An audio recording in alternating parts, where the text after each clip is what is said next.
You can't get any more out of touch than this. The Biden administration literally laughing at Americans struggling with inflation. Check out this ridiculous answer from Joe Biden's energy secretary. Watch. In Sturgis, Michigan, it is $2.89 a gallon. I guess that's better than in California. What is the Granholm plan to increase oil production in America? Oh my God, that is hilarious. Would that I had the magic wand on this. Oil is a global market. It is controlled by a cartel. That cartel is called OPEC, and they made a decision yesterday that they were not going to increase beyond what they were already planning. Wow. I didn't think it can get worse than Kamala Harris giggling when she's uncomfortable, Pete. But you know who's not laughing? The electorate. I mean, you got Virginia, New Jersey. It's happening in smaller districts where progressives are losing control.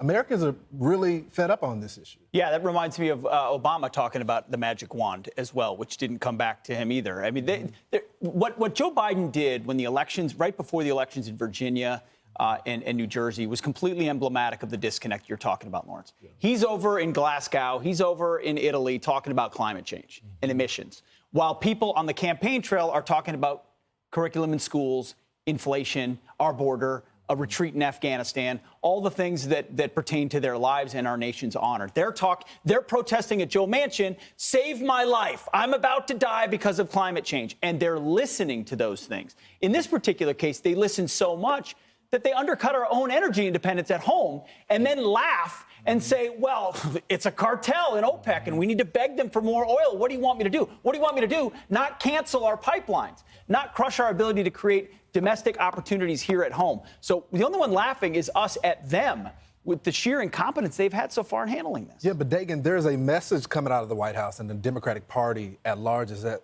nothing is happening. They're doing well. It's not their fault. It's a demand issue.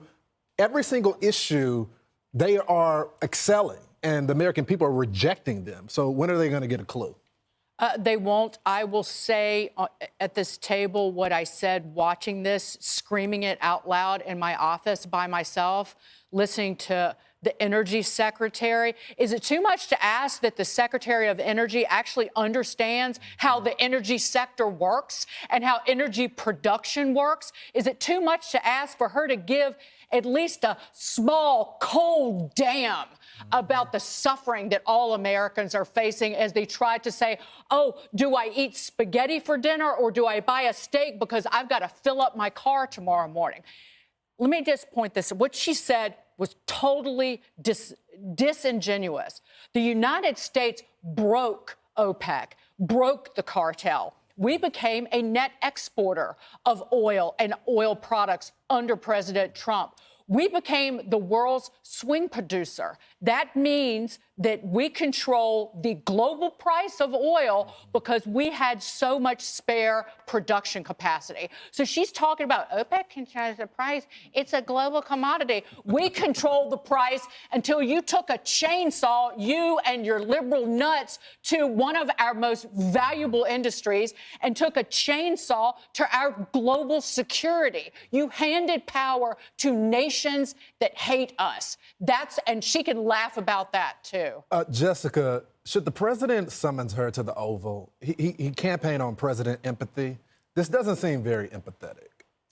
It's not a good idea to laugh at voters. And you're laughing at voters also of your own party. It's 80% of America is upset about inflation right now. That's wide swaths, majorities of everyone, independents the most, alongside Republicans. But Democrats are feeling the heat, too, along with these prices.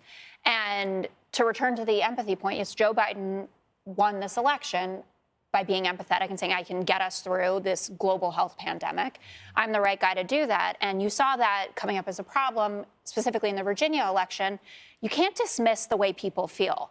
You have to keep talking to them. And this was the same thing that they found over and over with getting people to take the vaccine. Don't tell them that they're an idiot because they don't want to take it. Explain the benefits of it. Explain the science of it, how much better your life will be, that you're going to be protecting those that you know and love. Jen Granholm was a very good governor, great person. It was a mistake, though, and it's going to be run in the midterms. I see that, and I say there's a midterms out. That was really nasty. And Jesse, here's the problem. We could have discussed energy policy and all of this during the campaign, but it was an emotional campaign. We didn't get to talk about the facts and where each candidate and the media covered for them. And so she's laughing, but they ran on this. They ran on this. So they have no empathy on this issue. Joe said America's back. Prove it. You just got on your knees and begged OPEC to increase production, and they just gave Joe the middle finger. They just gave Joe the middle finger. OPEC. We're supposed to be back. We're just going to get talked to like by sheikhs in the desert like that? No. Remember Trump used to jawbone the Saudis? Guys, you know how much we're paying to protect your kingdom? You want this weapons package to go through? You want us to stay tough on the mullahs in Iran? Well, pump that oil, king. And they pumped that oil, and that's why prices were so low. Also, as you so well said, we had domestic production up, not only in oil, but in natural gas. You have low gas prices. That's downward pressure on world oil prices. He just went and fell asleep at Glasgow at a climate conference where all his buddies said, we're going to destroy petroleum in 30 years. What do you think the sheikh said then? Oh, really, guys?